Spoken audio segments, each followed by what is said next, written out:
આજે આપણા ઘરના ખેતરમાં આપણે ચણાનો વાવેતર કરી છે. તમે જોઈ લો 3 નંબર દેશી ચણા છે આપણે જે ઓલા કે દેશી ચણા અને 36 નો વખેડ્યો એક ક્યારામાં 4 આયરું આપણે કરી છે.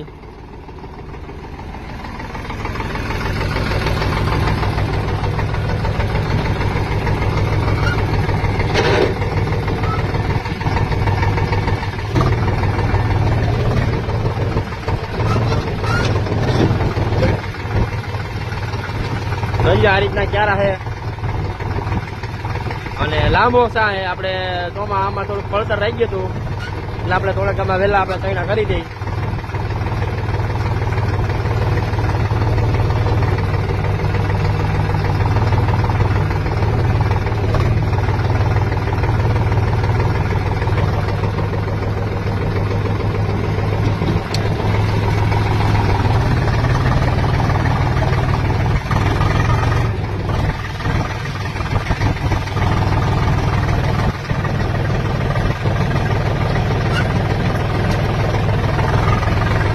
કોમેન્ટ કરી દેજો કેવું વાવેતર થાય છે.